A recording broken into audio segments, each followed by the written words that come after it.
नाज़रीन, गुज़श्ता चंद सालों से देखें तो इस मुल्क के निजी टीवी चैनल्स फरोग़ तालीम के आड़ में सफ़ेद झूठ पर मबनी प्रोग्राम चला रहे हैं और ये बावर कराने की कोशिश की जा रही है कि जब यूरोप में यूनिवर्सिटीज खुल रही थीं तो उस वक्त के मुस्लिम हुक्मरान ताज महल और शालामार बाग बना रहे थे। मगर क्या ये बात दुरुस्त भी है और तारीख इस बारे में क्या कहती है? आप देख रहे हैं नुक्ता, जिसके सेगमेंट नुक्ता-ए माजी के साथ मैं हूं यासिर रशीद चौधरी। आगे बढ़ने से पहले अगर आपने हमारे चैनल को सब्सक्राइब नहीं किया तो चैनल को सब्सक्राइब कीजिए और बेल आइकन को दबाइए ताकि आपको लम्हा बलम्हा ऐसी मालूमाती वीडियोस पहुंचती रहें। तारीख की गवाही पेश करने से पहले हम आपको एक बुनियादी नुक्ता समझाने की कोशिश करते हैं। जरा गौर कीजिए कि मुस्लिम दौर की शानदार इमारत जिस अजीम तख्लीकी सलाहियत से तामीर की गई, वो दो चीजों के बगैर किसी सूरत मुमकिन न थी। पहली चीज है फन तामीर की तफसीली महारत, जिसमें जियोमेट्री, फिजिक्स, केमिस्ट्री और ढांचे के खदोखाल वज़ा करने तक के उलूम शामिल होते हैं। और दूसरी चीज, किसी मुल्क की मुआशी और इक्तसादी हालत इस कदर मजबूत हो कि वहां के हुक्मरान ऐसी शानदार इमारत तामीर करने का खर्च बर्दाश्त कर सकें। मुआशी हवाले से हिंदुस्तान मुस्लिम अदवार और बिलखुसूस मुगलिया दौर यानी जलालुद्दीन मोहम्मद अकबर ता औरंगजेब आलमगीर में दुनिया के कुल GDP में औसतन 25% हिस्सा रखता था। दरामदात इंतहाई कम और बरामदात इंतहाई ज्यादा थी। और आज दुनिया के तमाम माहिरीन मुआशियात जानते हैं कि कामयाब मुल्क वो है जिसकी बरामदात ज्यादा और दरामदात कम हो। 17वीं सदी ईस्वी में मशहूर फ्रांसीसी सयाह फ्रांकोइस बर्नियर हिंदुस्तान आया। वो अपनी किताब Travels in the Mughal Empire में लिखता है कि हिंदुस्तान के हर कोने में सोने और चांदी के ढेर हैं, इसीलिए अंग्रेज सल्तनत मुगलिया हिंद को सोने की चिड़िया कहते थे। फने तामीर की जो तफसीलात ताज महल, शीश महल, शालामार बाग, मकबरा हुमायूं, दीवाने खास वगैरह में नजर आती है, इससे लगता है कि इनके मामार जियोमेट्री के इल्म की इंतहाओं को पहुंच चुके थे। ताजमहल के चारों मीनार सिर्फ आधा इंच बाहर की जानिब झुकाए गए ताकि जलजले की सूरत में इमारत गिरे भी तो गुंबद तबाह ना हो। अब जाहिर है कि किसी अनपढ़ मिस्त्री के ईंटें लगाने से तो ये सब मुमकिन नहीं हो सकता। इसमें मैथमेटिक्स की बारीकियां शामिल हैं। पूरा ताजमहल 90 फीट गहरी बुनियादों पर खड़ा है।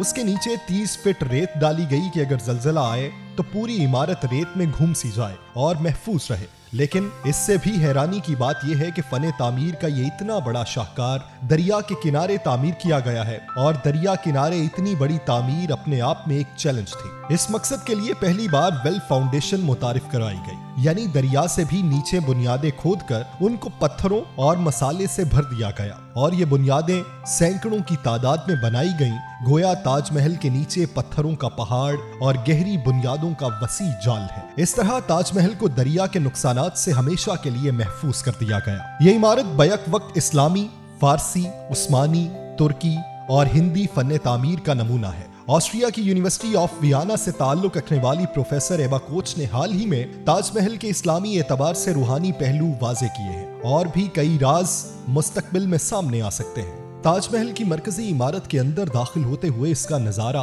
फरेब नजर यानी ऑप्टिकल इल्यूजन से भरपूर है और जाहिर है कि ऐसी इमारत तामीर करने के लिए हिसाब और जियोमेट्री की निहायत बारीक तफसीलात दरकार थी। याद रहे कि अंग्रेज ने तामीरात में वेल फाउंडेशन का आगाज 19वीं सदी और ऑप्टिकल इल्यूजन का आगाज 20वीं सदी में किया, जबकि ताजमहल इन दोनों तरीका तामीर को इस्तेमाल करके 17वीं सदी के वस्त में मुकम्मल हो गया था। अगर आज ताजमहल को जदीद मशीनरी और जदीद साइंस को इस्तेमाल करते हुए बनाया जाए तो $1000 मिलियन लगने के बावजूद वैसा बनना तकरीबन नामुमकिन है। टाइल मोज़ेक एक निहायत शानदार फन है जिसमें छोटी छोटी रंगीन टाइलों से दीवार पर तस्वीरें बनाई जाती हैं और दीवार को मुनक्कश किया जाता है। ये फन लाहौर के शाही कले की 1 किलोमीटर लंबी मुनक्कश दीवार और मस्जिद वजीर खान में नजर आता है। इनमें जो रंग इस्तेमाल हुए उनको बनाने के लिए आपको मौजूदा दौर में पढ़ाई जाने वाली केमिस्ट्री का वसी इल्म होना चाहिए। यही हाल फ्रेस्को पेंटिंग का है, जिनके रंग 400 साल गुजरने के बावजूद आज तक मधम नहीं हुए।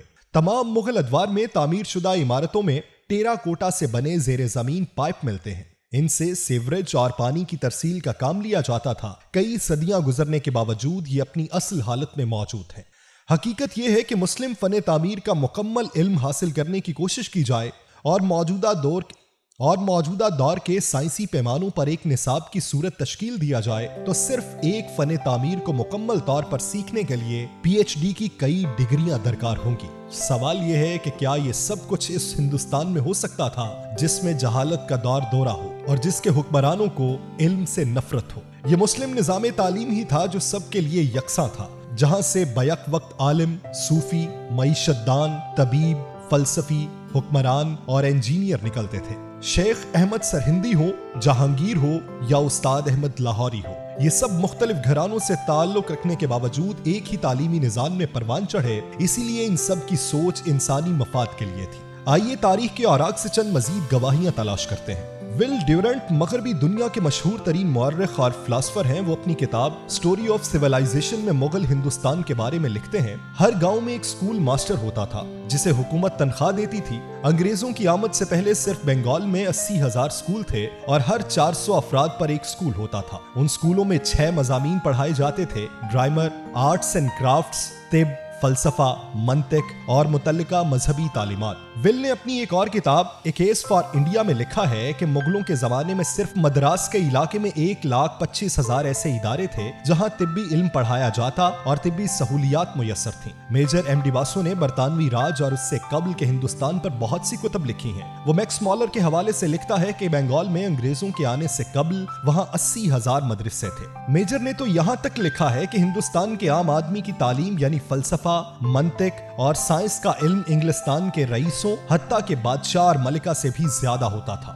اورنگزیب عالمگیر کے زمانے میں ایک انگریز سیاح ہندوستان آیا جس کا نام الیگزینڈر ہیملٹن تھا۔ اس نے لکھا کہ صرف ٹھٹھا شہر میں علوم و فنون سکھانے کے 400 کالج تھے اور جیمز گرانٹ کی رپورٹ تو یاد رکھے جانے کے قابل ہے۔ اس نے لکھا ہے کہ تعلیمی اداروں کے نام جائیدادیں وقف کرنے کا رواج دنیا بھر میں سب سے پہلے مسلمانوں نے شروع کیا۔ 1857 میں جب انگریز ہندوستان پر مکمل قابض ہوئے تو اس وقت صرف روہیل کھنڈ کے چھوٹے سے ضلع میں 5,000 اساتذہ سرکاری خزانے سے تنخواہیں لیتے تھے۔ یاد رہے کہ مذکورہ تمام علاقے دہلی یا آگرہ جیسے بڑے شہروں سے دور مضافات میں واقع تھے۔ انگریز اور ہندو مورخین اس بات پر متفق ہیں کہ تعلیم کا عروج عالمگیر کے زمانے میں اپنی انتہا کو پہنچا۔ عالمگیر نے ہی پہلی دفعہ تمام مذاہب کے مقدس مذہبی مقامات کے ساتھ جائیدادیں وقف کیں اور سرکار کی جانب سے وہاں کام کرنے والوں کے لیے وظیفے مقرر کیے۔ اس دور کے 3 ہندو مورخین سبحان رائے کھتری، سجان رائے کھتری اور ایشور داس بہت معروف ہیں۔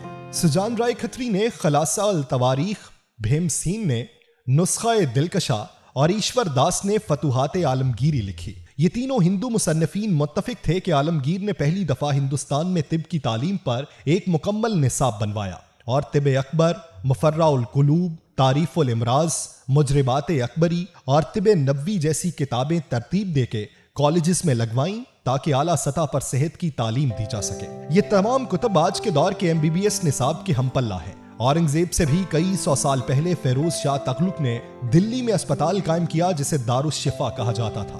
فیروز شاہ تغلق نے ہی کالجز میں پڑھانے کے لیے نصابی کتاب طب فیروز شاہی مرتب کرائی۔ اس کا دور ختم ہونے تک صرف دلی میں 100 سے زائد اسپتال تھے۔